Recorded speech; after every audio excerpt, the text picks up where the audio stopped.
Buenos días, hermanos. Antes de comenzar con la predicación quería, hay varias bajas que tenemos esta semana. Varios de los hermanos están enfermos y, ahí oremos por ellos, por sus vidas, para que el Señor les pueda reconfortar en este tiempo, tanto espiritualmente como físicamente, ¿no? Ese es nuestro deseo. Pero a su vez también quería aprovechar la oportunidad para agradecer, hermanos, a todos los que están orando por las diferentes situaciones y también la gratitud al Señor por la ayuda práctica, ¿no? Realmente es de mucha bendición la iglesia cuando vive su salvación y el amor, ¿no? Así que es muy lindo este tiempo poder ver eso. Sé que muchos se han estado sirviendo y es un motivo de gozo. Así que antes de comenzar con la escritura quería que leamos una oración a Dios por eso. Gracias, Padre, por tu amor con que tú nos has amado. Ayúdanos a amarte a ti también. Y te agradecemos, Señor, por la vida de cada uno de los hermanos que ha estado sirviendo, invirtiendo tiempo, recursos, sus cosas, Señor, para poder volcarlo en la necesidad del otro. Te agradecemos por eso, porque es de gran gozo y de gran ánimo para nuestras vidas. Y aún te pedimos, Señor, por estos hermanos que están pasando diferentes problemas de salud. No todos, Señor, lo tomamos y no llega a la vida de cada uno de la misma manera. Pedimos para que tú les des fortaleza espiritual y también física, Padre, para poder recuperarse y seguir compartiendo juntos en comunión, Señor. Oramos nuevamente por tu palabra. Como decía Poli, Señor, es un tiempo en el cual vemos tu gracia en la medida que tú has revelado tu voluntad a tu pueblo, Padre. Gracias, Señor, por esta mañana y por esta oportunidad. En el nombre de Cristo Jesús. Amén. Bueno, hermanos, les invito a abrir sus Biblias en Gálatas capítulo 5. Vamos a meditar del versículo 16 hasta el versículo 18. Este texto es muy importante. Es muy importante para todo el desarrollo de tu vida cristiana. No sé en qué momento te encontrás en el Evangelio, en qué etapa, si en una etapa inicial, una etapa madura, quizás hace muchos años estás caminando en la fe, pero entender lo que este pasaje tiene para nosotros es clave para tener claridad en lo que es la lucha contra el pecado. Todos luchamos contra el pecado, todos somos tentados, todos tenemos que afrontar esta realidad. Y este pasaje está puesto en la Escritura para que podamos tener una dimensión de lo que significa luchar y vivir en la victoria frente al pecado. Esto respondía al propósito de la carta, ya que el propósito de Pablo no era solamente mostrar esta exclusividad del Evangelio en toda su pureza, sino también ver cómo este Evangelio puro iba a impactar la vida de los destinatarios en una forma práctica, cómo se iba a ver todo ese fruto de salvación. Y la lucha contra el pecado tiene que ver con eso, con el fruto de salvación. Pablo va a comenzar el capítulo 5 exhortando a la iglesia a no menospreciar la libertad cristiana en vista a las advertencias de las consecuencias que tiene un menosprecio por la libertad en Cristo. Luego los va a afirmar en los siguientes versículos a mantenerse en la libertad cristiana. Y el último pasaje que vimos, del versículo 13 al 15, Pablo los exhorta a no abusar de su libertad cristiana. Primero les dice, no menosprecien su libertad cristiana. En segundo lugar, afírmense en su libertad cristiana, pero no se abusen de su libertad cristiana, y eso es lo último que vimos en la predicación antes. La sección de hoy parece responder a una pregunta que naturalmente se hacían los destinatarios, pero que también nosotros nos podemos hacer. ¿Cómo? Esa es la pregunta, ¿cómo? ¿Cómo vivo la libertad en Cristo si el pecado en momentos parece aplastarme? ¿Cómo hago para amar a mi prójimo y para servirlo por amor sin dar lugar a la carne? La respuesta a todo esto lo vamos a encontrar en este versículo. Y déjame en palabras bien específicas decirte la idea central del texto. Pablo exhorta con toda autoridad a que el creyente viva un estilo de vida de acuerdo a los estándares pronunciados por el Espíritu Santo, sin ceder terreno a su carne, pero a su vez entendiendo la batalla interna y la capacidad que ahora tiene en el poder del Espíritu Santo. Entonces, Pablo usa de su libertad, exhortando al creyente a que viva de acuerdo a la voluntad del Espíritu Santo, ¿no?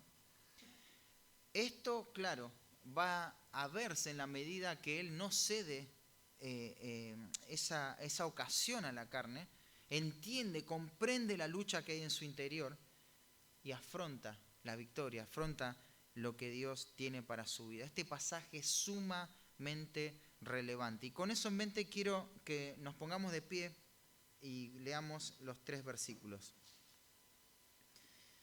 Dice así la palabra de Dios.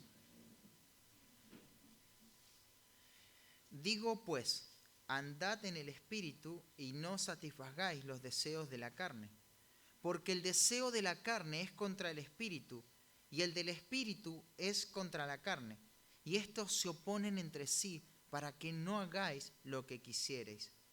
Pero si sois guiados por el Espíritu, no estáis bajo la ley. Hasta ahí nomás, pueden tomar asiento, hermanos. El título en esta mañana tiene que ver con esa pregunta que parece surgir en la mente y en el corazón del creyente. ¿Cómo vivir la libertad en Cristo? ¿Cómo vivir la libertad en Cristo? Y acá Pablo nos va a dar algunas directrices de cómo poder hacerlo, ¿no? Nos va a dar dirección en cómo poder hacerlo. Y lo primero que nos va a decir, para vivir la libertad en Cristo, tenemos que buscar, busca un estilo de vida bajo las normativas del Espíritu Santo. Busca un estilo de vida bajo las normativas del Espíritu Santo. Y fíjate cómo lo va a decir. Dice, digo pues. Pablo acá certifica el eje de su exhortación en base a la autoridad apostólica que le fue conferida, ¿no? Al igual que en el capítulo 1, versículo 9, en el capítulo 3, versículo 15 y en el 4.1, apela a su valía como apóstol. Lo primero que nos deja ver esta exhortación o esta expresión es la velocidad que atraviesa el contexto inmediato para hacerlo relevante a todas las épocas. Si somos hijos de Dios, entonces todos estamos llamados a vivir la libertad en Cristo Jesús, buscando de manera activa un estilo de vida que abrace las normativas del Espíritu Santo. Eso es lo que estamos llamados a hacer. Si entendés que sos un hijo de Dios, tenés que procurar esto. Esto tiene que ser la meta de tu vida. El apóstol está hablando conscientemente bajo la inspiración del Espíritu Santo acá y no hay excepciones. Nadie que es un hijo de Dios está exento de esto. Y él va a introducir esto con una cláusula, una conjunción pues. En realidad en el texto original es una conjunción de contraste, pero si no. En lugar de dejarse llevar por la carne y consumirse los unos a los otros, Pablo les va a decir, anden en el Espíritu, andad en el Espíritu. Hay varias observaciones interesantes que podemos hacer a esta expresión, andar en el Espíritu. Primero veamos el sentido de la palabra andar. La palabra griega es la palabra peripateo, es un verbo. Se usa para el caminar en la vida, para la conducta, para el comportamiento. Acá los creyentes deben caminar en el Espíritu, Claro, el sentido exacto alude a esto, ¿no? A un estilo de vida, a una manera de comportarse. El creyente no debe vivir de cualquier manera, no es vivo como quiero, sino que mi comportamiento tiene que armonizar necesariamente con mi identidad. Pero claro, esto no es algo que viene solo, ¿no? Donde simplemente me quedo quieto y de repente de alguna manera mística sucede. Cambió. No pasa así, ¿no? La forma como está presentado este verbo andad en el texto original nos da una información muy valiosa que va a incidir en la interpretación del pasaje. Primero, el tiempo presente. Sugiere que la acción tiene que llevarse a cabo en forma continua. No es que esto de andar en el Espíritu es una etapa en la vida. Hoy estoy en el Espíritu, mañana no. Esto no es un hecho eventual. Tiene que ser algo constante, algo continuo, progresivo. Hacemos bien en representar este primer punto como una búsqueda. Es algo que buscamos, que perseguimos. Es un estilo de vida que tenemos que perseguir continuamente en todo el tiempo que estamos en esta tierra. Lo siguiente que observamos es la voz del verbo. Y acá hay algo muy interesante porque está en voz activa. De manera que el sujeto es responsable de llevar adelante la acción. Claro, el texto enfatiza el andar en el Espíritu como una responsabilidad humana. De esto somos responsables. Acá tenemos que activar. Además, el modo del verbo es imperativo, lo cual no es algo que podemos hacer continuamente, sino que es algo que debemos hacer continuamente. Esto es lo que tenemos que atender, hermanos. ¿Querés vivir tu libertad en Cristo? Bueno, entonces busca en forma activa un estilo de vida. Perseguí esto, perseguí un estilo de vida que abrace las normativas del Espíritu Santo. Algunos comentaristas opinan de esta frase preposicional en el Espíritu que debería traducirse por el Espíritu, porque quieren enfatizar la conducción del Espíritu Santo y lo van a resaltar como un agente dinámico de toda esta acción. Buscan realzar este poder transformador que tiene el Espíritu Santo. Dicho sea de paso, lo posee. El Espíritu Santo transforma la vida del creyente. Y así lo dejan ver muchos textos de las Escrituras. Sin embargo, en el versículo 16, el énfasis está puesto en la responsabilidad humana. ¿Por qué? Ya te lo dije, ¿no? La acción continua, la voz activa, el modo imperativo, incluso la segunda persona del plural. Esto es algo que la iglesia tiene que hacer. Esto es algo que como iglesia tenemos que abrazar y por esto tenemos que vivir. De manera que este versículo, si lo traducimos como andar por el Espíritu, estaría desentonando con la misma gramática del pasaje. No haría justicia con lo que implica el verbo. Entonces, no es andar por el Espíritu en este versículo, sino es andar en el Espíritu. Andar en el Espíritu. Ahora, ¿esto qué significa? ¿Que me hago totalmente independiente de la obra del Espíritu Santo? No. Es dependencia también en el Espíritu. ¿Por qué? Por el caso del sustantivo espíritu. Está en un caso muy interesante y vale la pena hacer un esfuerzo por entenderlo. Es un caso dativo, pero este no es un dativo cualquiera, es un dativo de regla. Va a definir los límites de la conducta de los cuales se conforma una persona. La traducción posible tendría que ser según o conforme a. Y si queremos hilar bien fino y preciso en una traducción correcta sería andad conforme o según el Espíritu. Andad conforme a las normas o a la reglamentación del Espíritu. Vosotros anden así. El creyente tiene que andar en forma activa basado en las normas que el Espíritu Santo provee. Por eso andar en el Espíritu no es una experiencia mística o subjetiva, sino que es una experiencia real, es una experiencia clara, es una experiencia objetiva. Ahora, la pregunta que nos tendríamos que hacer, ¿y cuáles son las normas del Espíritu Santo? Bueno, la misma Escritura. ¿Quién inspiró las Escrituras? El Espíritu Santo. ¿Podemos entender las Escrituras? Claro, porque son la revelación especial de Dios y hay claridad general en las Escrituras. Y andamos en el Espíritu cuando vivimos las normas que el Espíritu Santo trazó en la palabra de Dios.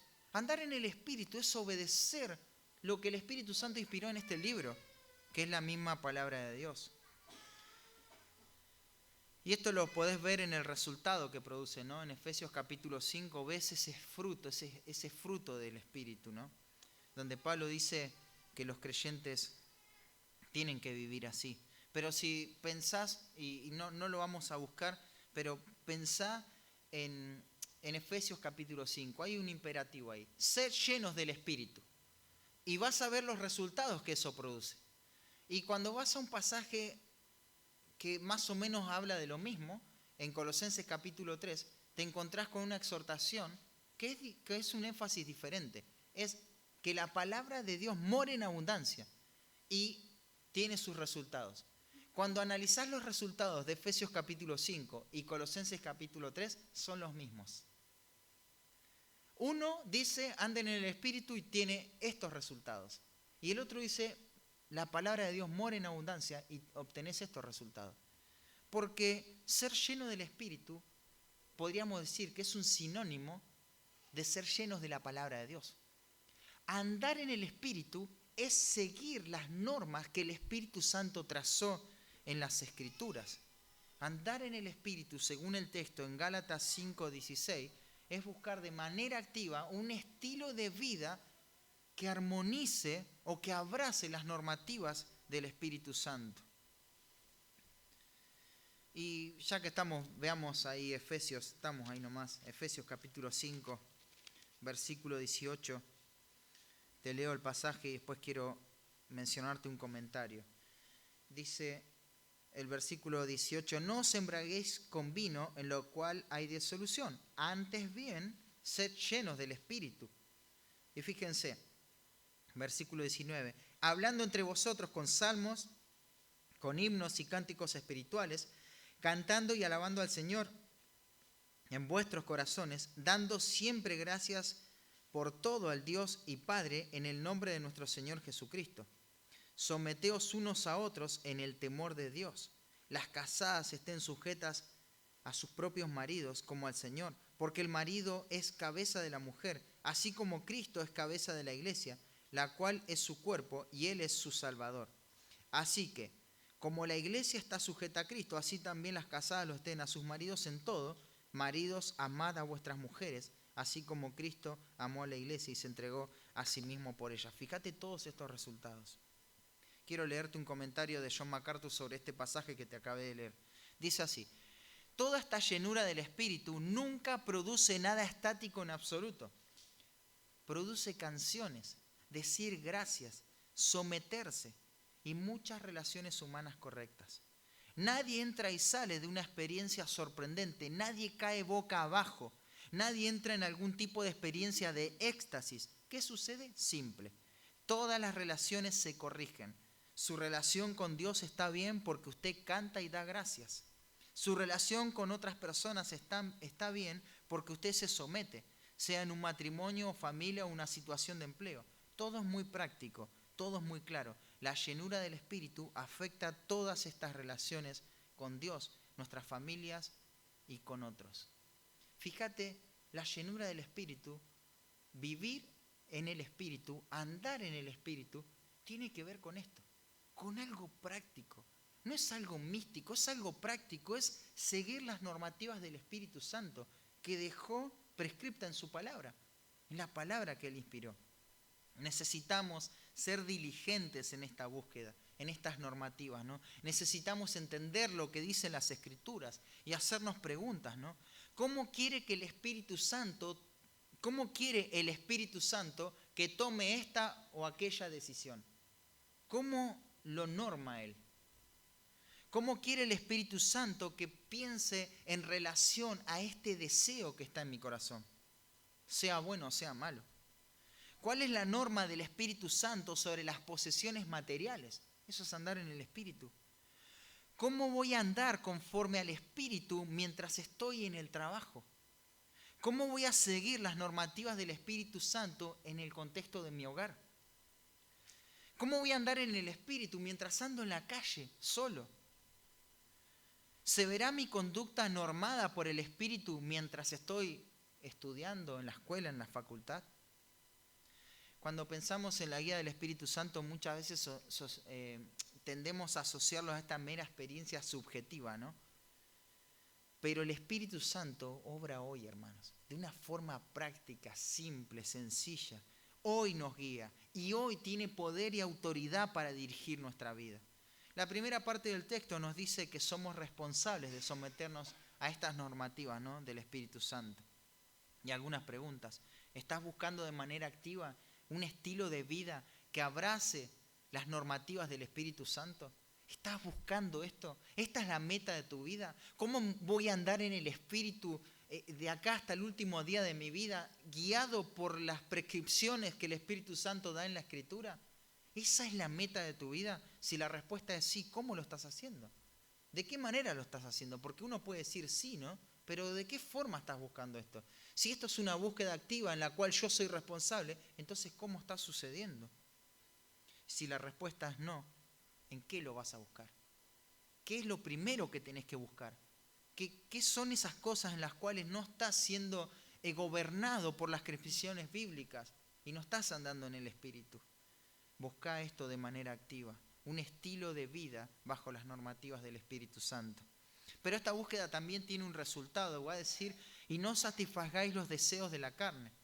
Esta segunda cláusula es la consecuencia de la primera. Muchos comentaristas así lo entienden, ¿no? Y tiene lógica, porque si obedeces la primera exhortación, es decir, andar en el Espíritu, no vas a estar satisfaciendo los deseos de la carne. O sea, no se puede hacer una cosa y la otra a la vez. No puedo estar adorando a Dios, obedeciendo a Dios y al mismo tiempo desobedeciéndolo y pecando. No puedo hacer las dos cosas. O sea, cuando estoy siendo guiado por el Espíritu, no estoy dando lugar a la carne. Eso es lo que el apóstol está diciendo. Claro que igual, aunque esto es un resultado, no abandona ese tono de orden y de urgencia en lo que está diciendo. Hagan esto, por un lado, es lo que dice Pablo, pero por otro lado, esto no lo deben hacer. Y la manera en cómo lo dice es drástica. Miren, hermanos, quiero mencionar algunas cosas técnicas que son muy valiosas. La forma enfática de negar algo de forma rotunda en el texto griego es utilizando justamente estas, vamos a decir, 3 palabras que utiliza Pablo acá en el texto original. Solamente no lo podemos apreciar en el español. Pero esta construcción gramatical que aparece acá significa no. No lo hagas jamás, nunca, que ni se te ocurra dar lugar a la carne. Es una negación muy fuerte. No satisfagáis. La palabra ahí es teleo, es completar, es llevar a cabo, es realizar, es obedecer. ¿Qué cosa? Los deseos de la carne. En el texto original, la palabra deseos aparece primero ahí porque es el énfasis posicional que el autor le quiere dar. Los deseos, pero no deseos en forma general, son los deseos de la carne. Estos son los deseos vehementes, deseos muy fuertes por el pecado. Esos deseos que casi te consumen por querer realizarlo. Estos deseos eran los que controlaban y determinaban todo en nosotros. Seguíamos nuestros deseos, ¿no? Es otra forma de decir los deseos pecaminosos, los deseos que gobernaban nuestra vida. No tenemos que ceder al pecado. Nunca lo hagamos, jamás. No lo lleven a cabo, está diciendo Pablo. Acá hay una doble negación. Hay varias palabras para decir no en el texto original. Con que use una ya está, ya entendemos que es no. Pero acá utiliza 2 formas gramaticales para decir no. No lo hagan, nunca caigan en esto. No des lugar a la carne, no sigas sus deseos, no lleves a cabo esos planes pecaminosos. Cuando ya está en tu mente eso, no lo concretes, no lo hagas, escapate. Andá conforme a las normativas del Espíritu. O si andás conforme a estas normativas, nunca vas a ceder terreno a la carne. Es como si Pablo está viendo todo el peligro, ¿no? Y su espíritu, sus emociones están a flor de piel, podríamos decir, ¿no? Él ve todo este peligro y todo el daño que sigue, que viene como consecuencia de seguir los deseos. Todo esto va a causar. Como hijos de Dios debemos determinar en forma consecuente, es decir, en base a este compromiso activo de vivir bajo las normativas del Espíritu, ahora le decimos no al pecado. Tiene que haber una determinación a no ceder como un resultado de la guía del Espíritu, ¿no? Debemos entender que este punto es crítico en nuestra vida espiritual, hermanos. Esto es crítico. Mientras no sigas la dirección del Espíritu, no habrá victoria sobre el pecado. No va a haber. No va a haber. No importa cuánto te propongas a dejar aquello que te tiene esclavizado. Si vos estás enfocado en eso, pero no estás viviendo conforme a las normas del Espíritu Santo, no vas a poder vencer el pecado. Tenés que vivir, tenés que en forma activa hacer de tu vida todo un estilo de comportamiento, toda una filosofía de vida basada en los principios que el Espíritu Santo establece en su palabra. Para que se den cuenta de esto es el resultado, ¿no? Anden en el Espíritu y no van a caer en los deseos de la carne. Hay otras veces que se utiliza esta forma de negación para que tomen dimensión de lo que es. Y cuando Jesús está ahí diciendo, está negando la posibilidad de que las palabras de Dios se diluyan, que las palabras de Dios pasen. ¿Te acordás de ese texto en Mateo? Que dice, el cielo y la tierra pasarán, pero mis palabras no pasarán. Esto es una realidad. Y se utiliza la misma construcción gramatical que Pablo en Gálatas. No va a pasar la palabra de Dios. No va a perder su autoridad, su poder, su vigencia, su utilidad, su practicidad. Jamás va a pasar. Esto no va a pasar, nunca va a pasar. También Jesucristo utiliza esta misma construcción gramatical cuando Él asegura la salvación de sus ovejas. Cuando Él dice, yo les doy vida eterna y no perecerán. Ahí hay una palabra que agrega el traductor y es jamás. Esto es para mostrar este énfasis. No van a perecer jamás, jamás un hijo de Dios se va a perder. Y Pablo acá trae el mismo peso de argumento, claro, con un contenido distinto, pero la misma fuerza de negación. No van a caer, no van a caer. ¿Querés vencer ese pecado, esos deseos fuertes en tu corazón? Hacé de las normativas del Espíritu Santo tu estilo de vida. Estudia la palabra. Sé lleno de la palabra. Sé guiado y controlado por la palabra. En cada decisión que tomes, pensá qué es lo que el Espíritu Santo tiene para decirte. Y no hagas de la experiencia con el Espíritu Santo una cuestión mística y emocional, sino real y objetiva, porque el Espíritu Santo es una persona, no es una fuerza, es una persona que quiere dirigir tu vida. Esa es la manera de vencer el pecado. Esa es la manera de cerrar esa puerta de una y ya no ceder más a ese pecado. Y esto lo vemos en Segunda de Pedro, perdón. Acompáñenme en sus Biblias a Segunda de Pedro, capítulo 1. Fíjense cómo funciona esto de la misma manera. El versículo 8 dice... estoy en primera, perdón. Segunda de Pedro 1:8 dice, porque si estas cosas están en vosotros y abundan, no os dejarán estar ociosos ni sin fruto en cuanto al conocimiento de nuestro Señor Jesucristo. Pero el que no tiene estas cosas, tiene la vista muy corta, es ciego, habiendo olvidado la purificación de sus antiguos pecados. Por lo cual, hermanos, tanto más procurad hacer firmes vuestra vocación y elección, porque haciendo estas cosas no caeréis jamás. El apóstol Pedro está diciendo, si estas cosas están entre vosotros y abundan, no van a estar perdiendo el tiempo, no van a estar en la ociosidad, no van a estar dando lugar a la carne, y es más, no van a caer. Qué esperanza que esto nos da, ¿no? Así es la lucha contra el pecado. Pero, viste que puse un énfasis en estas cosas, ¿no? ¿Cuáles son estas cosas a las que se refiere?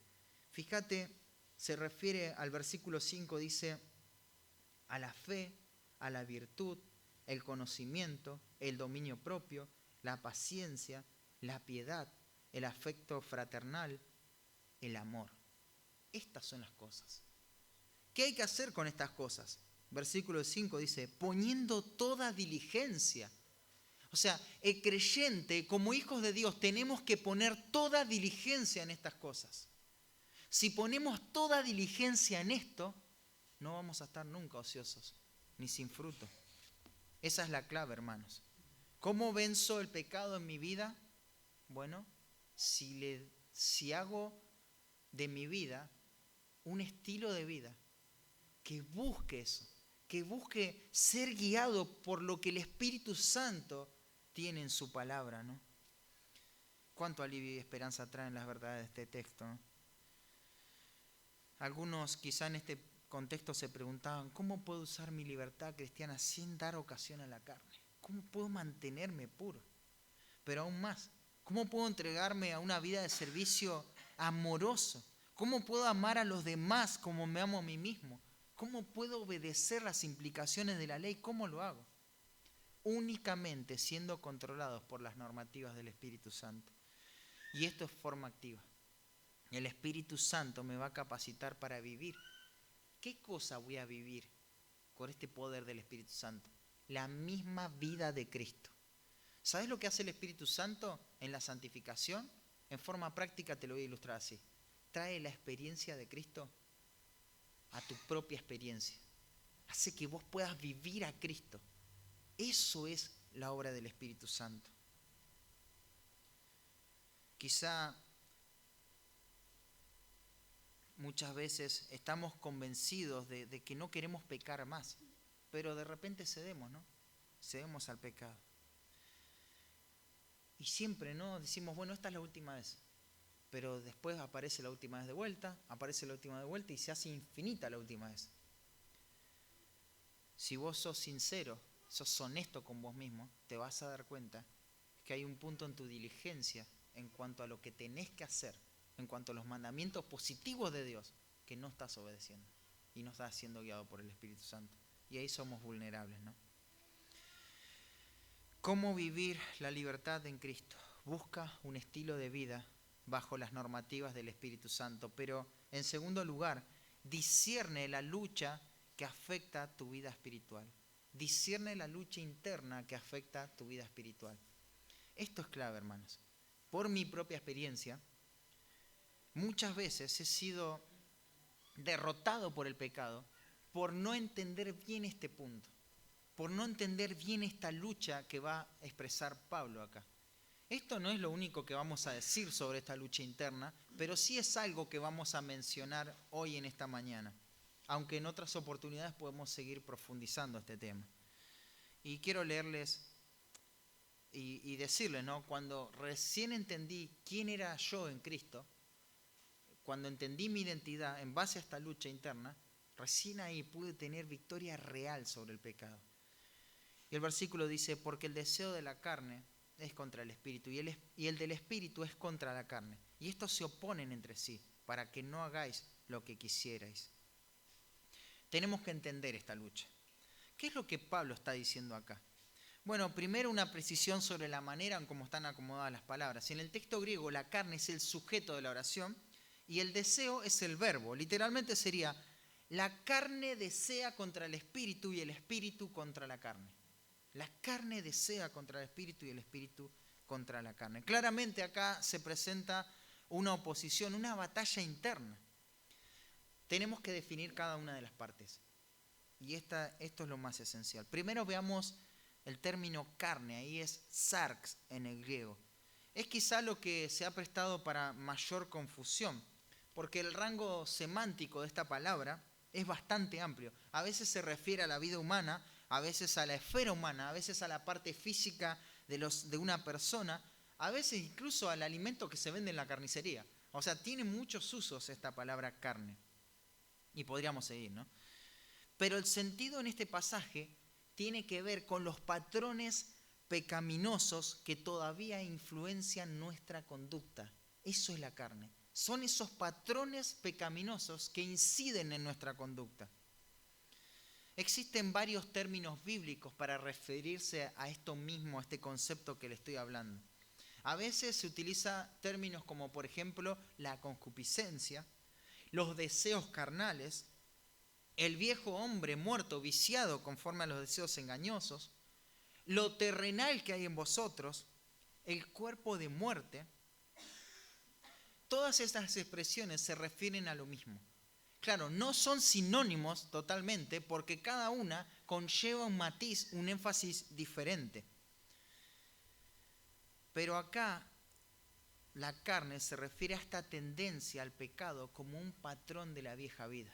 Como un patrón de la vieja vida. Y te leo nuevamente lo que te leí hace 15 días atrás, la definición que Jerry Bragg hace en su libro Libres para ser santos. Dice, la carne se refiere al consejo moralmente corrompido del corazón y las disposiciones de la voluntad que obran a través de nuestros cuerpos en nuestras decisiones y patrones de comportamiento. Y sigue, cuando Dios redime al pecador, es una obra del Espíritu Santo para transformar completamente al pecador. El viejo hombre ha muerto, pero sus vestimentas y apetitos mortuorios no se han ido completamente. Hasta ahí nomás la definición de Jerry Bragg. Son los vestigios del viejo hombre muerto. Eso es lo que sería. Esto no sería una lucha entre dos cosas que somos nosotros al mismo tiempo, pero sí es una lucha entre lo que somos en Cristo, en nuestra identidad, contra los patrones pecaminosos de nuestra vieja vida. Tenemos que entender, cuando nosotros creímos en el Evangelio, fuimos nueva criatura. Pablo dice en 2 Corintios 5:17 que de modo que si alguno está en Cristo, nueva criatura es. Es una nueva creación. Nuestra identidad está en Cristo. Ahora tenemos una nueva naturaleza. Portamos la vida de Cristo en nosotros. Somos hijos de Dios. Fuimos engendrados por Dios, por el poder de Dios. Nacimos de nuevo, nacimos de la palabra y del Espíritu, nacimos de arriba. Ese es nuestro gen. En nuestro ADN es la vida de Cristo, la naturaleza de Cristo. La carne o el viejo hombre no definen al creyente, hermanos. Ni tampoco, y escuchen bien esto, la carne y el viejo hombre no forma parte constituyente de su identidad, mas sí de la realidad que tiene que atravesar en este mundo. Pero no es lo que le da identidad al creyente. Vamos a ampliar un poquito más este concepto, pero déjenme seguir desarrollando el texto. Dice, y estos se oponen entre sí. La palabra que utiliza ahí es una palabra compuesta que tiene un prefijo que es anti. Es en contra.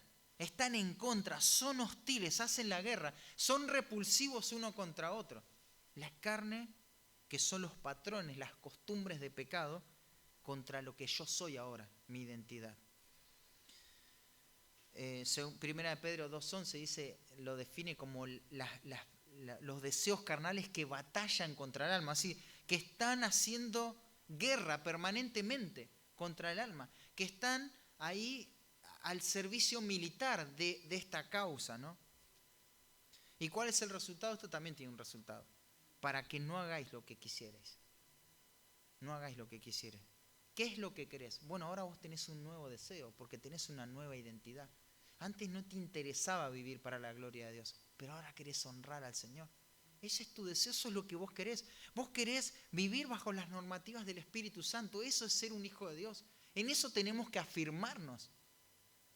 Pero estos se oponen para que esto no se dé. No se dé. Ese es el resultado. ¿Alguna vez te has sentido privado de la victoria que trae la dependencia en el Espíritu Santo? ¿Te has sentido aplastado por tanto pecado y vos decís, no puedo entender por qué soy tan miserable? ¿Has experimentado esta lucha? ¿O simplemente cedes ante todo pecado mientras no traiga un efecto adverso inmediato? Si realmente está este deseo de agradar a Dios y no es una mera imagen que querés mostrar frente a otro, lo que está pasando en tu interior es una lucha, es una guerra interna.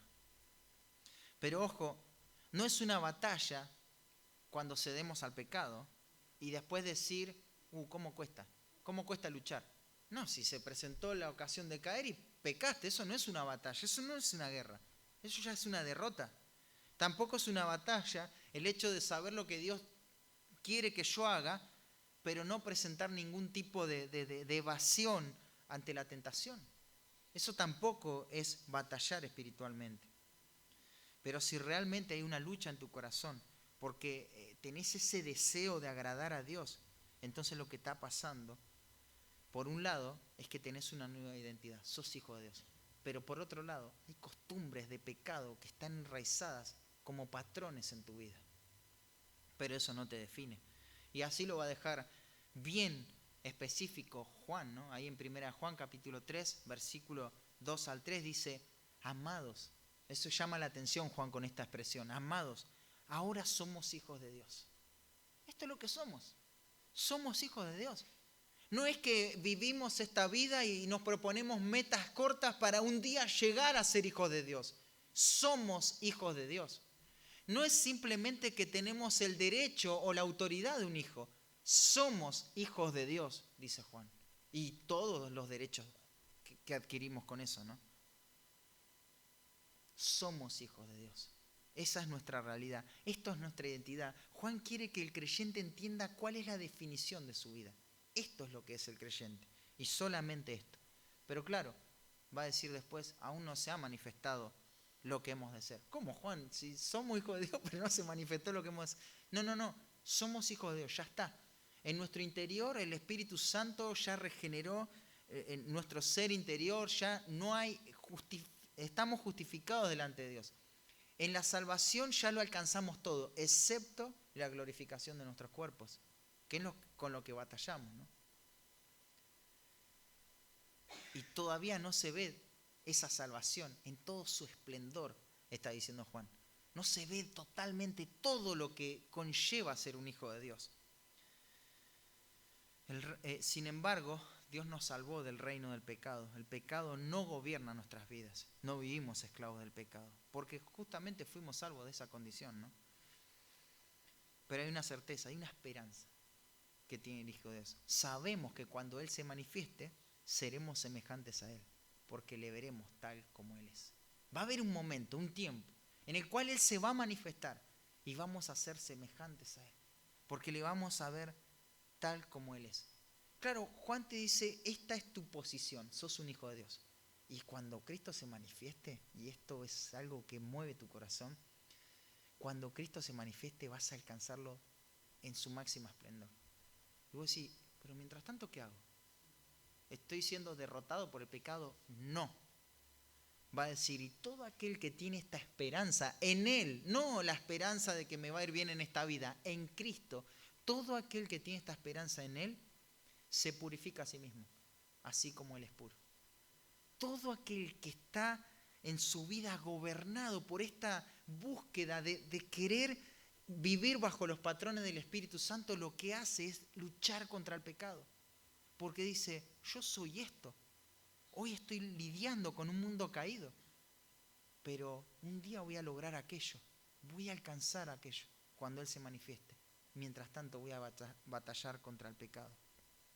Pablo lo va a decir en Romanos 6:6, sabiendo esto, que nuestro viejo hombre fue crucificado juntamente con Él, ya está muerto, ya no me define, para que el cuerpo del pecado sea destruido, a fin de que no sirvamos más al pecado. El reino del pecado ya ha sido destruido, ya está, no tenemos que servir al pecado. Pero uno, nuevamente, piensa en su realidad y no parece que esto sea lo que vivimos por experiencia, ¿no? Parece que el pecado en nuestra vida todavía sigue siendo un reino, algo controlador. Los deseos a pecar son muy reales y profundos, son deseos vehementes. Parece que esto no armoniza con lo que el texto enseña. De acuerdo a nuestra mente, claro, nuevamente. Una mente que no está siendo santificada, que no puede ver esto en su máximo esplendor. Pero este es el punto. Y esto es así, esto es lo que somos. De manera que el pecado en el Hijo de Dios es una decisión nada más. Él puede no pecar. Podemos no pecar. Porque es lo que somos y es de lo que hemos sido salvos. Fuimos salvados de ese dominio. Podemos no pecar, hermanos. Juan explica su propósito, ¿no?, en una sección de su libro y va a decir, hijitos, estas cosas os escribo para que no pequéis. Claro, el pecado en el Hijo de Dios no corresponde con su identidad. No corresponde con su identidad. Por eso el creyente confiesa y se aparta, porque no tiene nada que ver con él. De manera que lo que tenemos que vencer en esta batalla interna no es a una persona dentro nuestro, son costumbres pecaminosas, son hábitos pecaminosos, no una persona, porque eso no te define, no te define. Es como si te quebras un brazo y estás en esta posición, ¿no? Y después te recuperás, pero la tendencia va a ser a volver a esa posición, porque es una costumbre, ya no estás quebrado para estar así. Bueno, ya no estás siendo gobernado por el pecado. Ya la vieja vida ya murió, ya pasó, ya está muerta esa vida. Cuando yo cedo al pecado es por pura decisión, porque Dios nos dio espíritu de poder, ¿no? De poder, de dominio propio, dice. Él nos da todo lo necesario para tener la victoria sobre el pecado. Así que el pecado es una costumbre absurda en nuestra vida. Y digo así porque no tiene que ser una realidad. Entonces discierne la lucha interna que afecta a tu vida espiritual. Esos pecados que vos decís parecen imposibles, eso es simplemente una costumbre, eso no te define, hermano querido. Al margen de este pasaje, y vamos a ver cómo estamos de tiempo,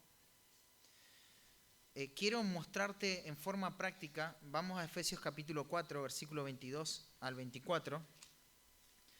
Vos decís, ¿cómo lucho en mi interior? Porque quizás este pasaje no nos da luz sobre eso, pero quiero ir a otra parte de la Escritura para mostrarte esto en forma práctica. Dice, en cuanto a la pasada manera de vivir, 4:22, en cuanto a la pasada manera de vivir, despojaos del viejo hombre que está viciado conforme a los deseos engañosos, y renovaos en el espíritu de vuestra mente, y vestíos del nuevo hombre, creado según Dios, en la justicia y santidad de la verdad. Hay tres imperativos ahí que explican el proceso del cambio. ¿Cómo yo puedo ser transformado? ¿Cómo puedo dejar los vestigios del viejo hombre? Las costumbres que tengo de pecado, los patrones pecaminosos.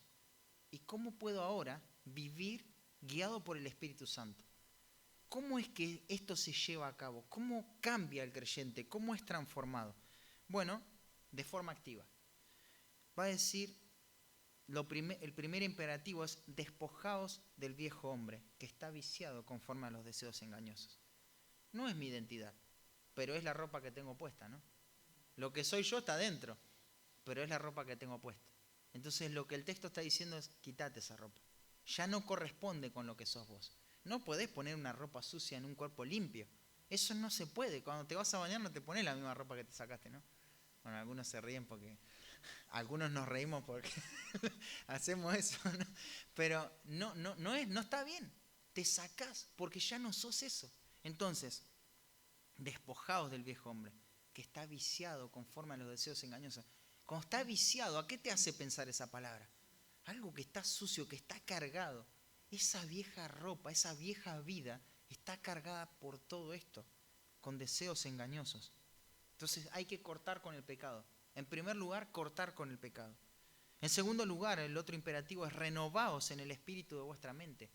Tenemos que entender, tenemos que comprender, porque esto no es una cuestión solamente pragmática, sino que tenemos que entender qué es lo que estamos dejando y por qué lo estamos dejando y qué dicen los textos acerca de este pecado. Y pensar bíblicamente en cuanto a este pecado, esta situación, en cuanto a todo lo que tenemos que cambiar. Entonces tenemos que renovar nuestra mente. Pero el proceso del cambio no se efectúa simplemente dejando el pecado, dejando el vicio y renovando la mente, sino que se hace eficaz cuando yo me visto del nuevo hombre.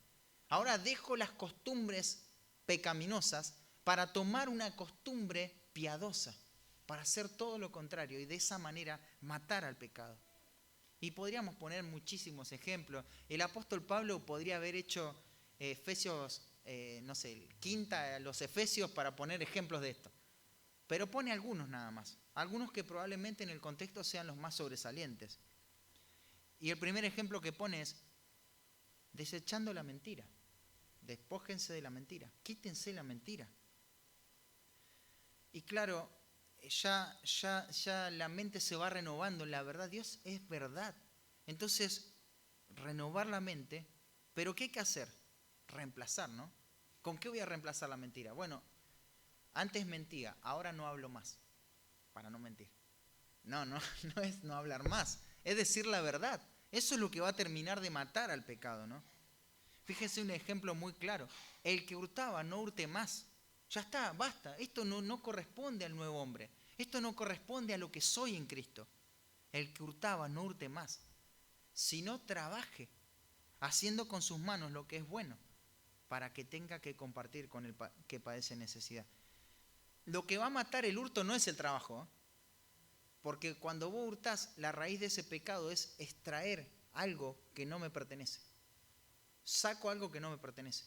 Pero lo que va a reemplazar ese pecado es doy lo que me pertenece. Por eso dice, para que tenga que compartir con el que padece necesidad.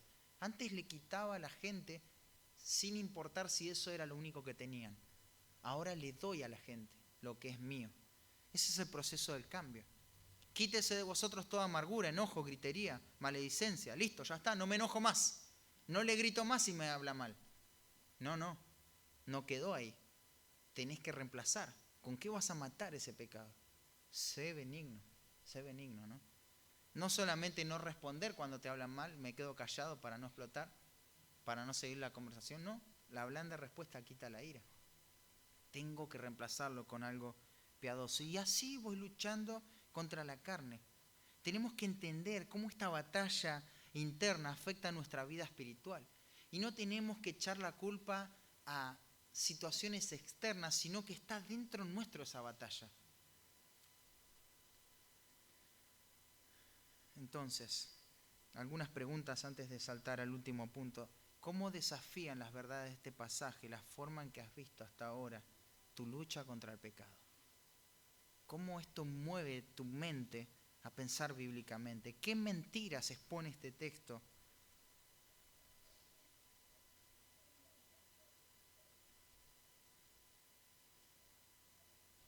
Otra pregunta, ¿has tomado como una prioridad tu lucha contra el pecado?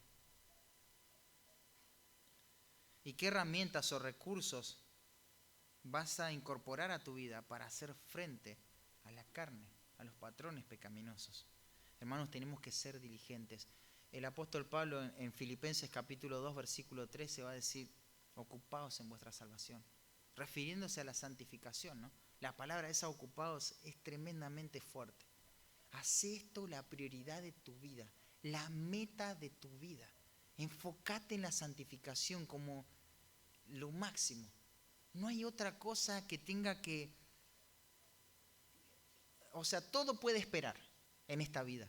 Pero si hay algo que no tiene que esperar, que no lo puedes postergar o cambiar por otra cosa, es la santificación. Es la lucha contra el pecado. ¿Cómo vivir la libertad en Cristo? Bueno, Pablo va a decir, primero busca un estilo de vida bajo las normativas del Espíritu Santo. Pero en segundo lugar, discierne la lucha interna que afecta tu vida espiritual.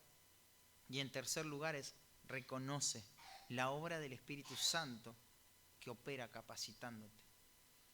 Dice el texto, pero si sois guiados por el Espíritu, no estáis bajo la ley. Este texto es la contraparte del versículo 16. Los dos textos están ahí en el mismo pasaje, armonizando en una tensión sana, ¿no? El énfasis en este texto, en el versículo 18, no está puesto en la responsabilidad humana, sino en la obra del Espíritu. Fíjate qué hermoso que es esto. Dice, si sois guiados, ahí el verbo es presente, o sea, continuamente, ¿no? Es un proceso progresivo continuo el que el Espíritu Santo hace en la vida del creyente. Es una santificación progresiva. No cesa, mientras estamos en esta vida, somos santificados como fruto de haber sido justificados. Hasta que nuestros cuerpos sean completamente redimidos, ¿no? Pero hay algo diferente al verbo anterior del versículo 16, y es la voz pasiva. Indica que el sujeto es afectado por el verbo. Acá el sujeto no hace nada. Nosotros no hacemos esto, ¿no?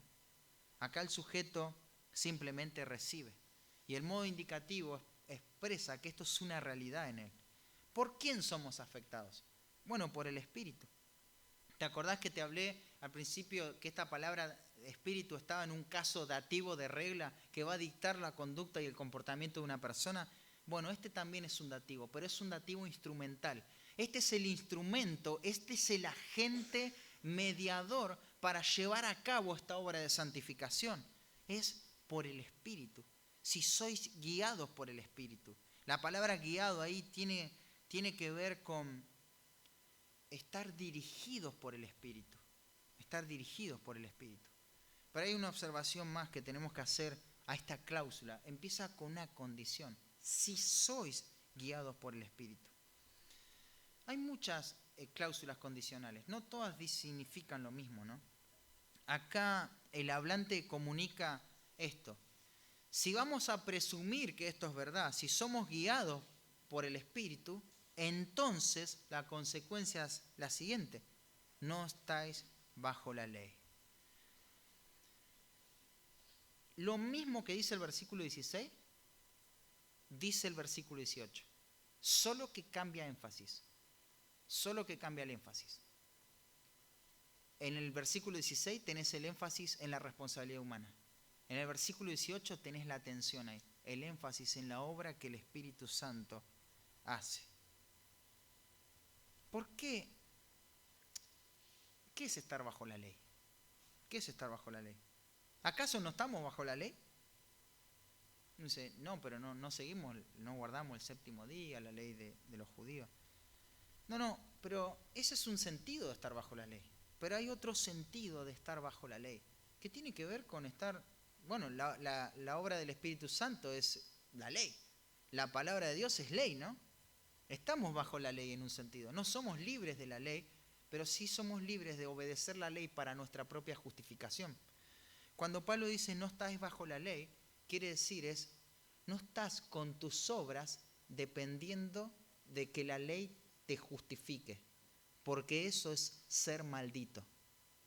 Si vos estarías confiando en tus obras para que la ley te traiga justicia, estás maldito por Dios, porque eso es lo que va a hacer la ley. Entonces, no estamos bajo la maldición de la ley, en otras palabras. Si sois guiados por el Espíritu, si entendemos, si presuponemos esto, si somos guiados por el Espíritu, si el Espíritu nos controla, entonces no estamos bajo la maldición de la ley.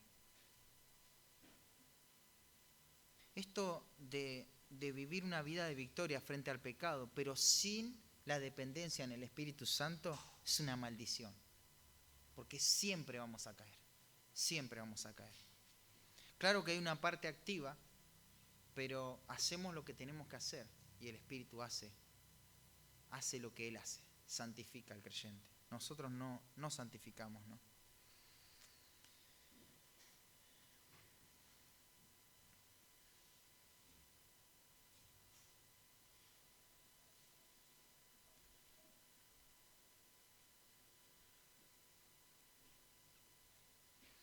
Si el Espíritu Santo nos está santificando, esto significa que no estamos confiando en nuestras obras para obedecer a Dios. No podemos jactarnos, ¿no? Decir, bueno, qué diligente que soy, cómo busco las normativas del Espíritu Santo y me santifico a mí mismo. No. Busca eso con toda diligencia, pero pedile la gracia a Dios para que Él efectúe esa obra en vos, para que la naturaleza divina se pueda ver en tu vida, para que Cristo se vea en tu vida, ¿no? Querer obedecer la ley, querer obedecer las prescripciones de la Escritura sin la dependencia del Espíritu Santo es un fracaso total. Si no dependemos del Espíritu, estamos terminados. Pablo lo va a decir en Romanos capítulo 7, versículo 14. Acá Pablo está hablando de su propia experiencia. Él está contando en primera persona los pronombres personales, el tiempo de los verbos, el presente. Esto es lo que le está pasando a él. No está hablando de otro y no está hablando de Pablo en otro tiempo, porque es presente lo que está diciendo. Él dice, sabemos que la ley es espiritual, y él se asocia con el grupo de creyentes acá. Sabemos que la ley es espiritual, mas yo soy carnal, vendido al pecado. Porque lo que hago no lo entiendo, pues no hago lo que quiero, sino lo que aborrezco, eso hago. Pero acá parece ser que esto es una derrota, como lo expresa, ¿no?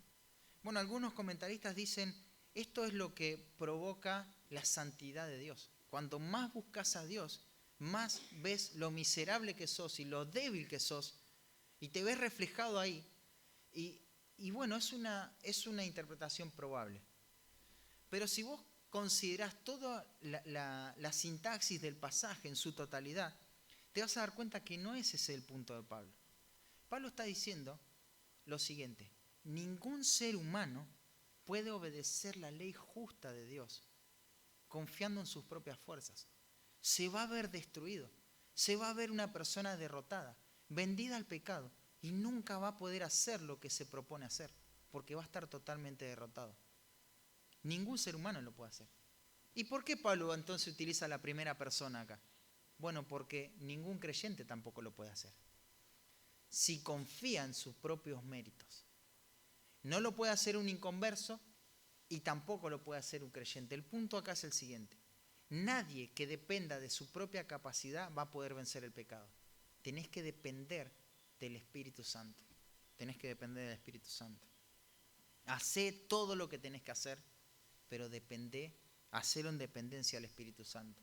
Cuando establezcas hábitos piadosos en tu vida y los mires, no te ensoberbezcas porque ahora tenés un estilo de vida diferente.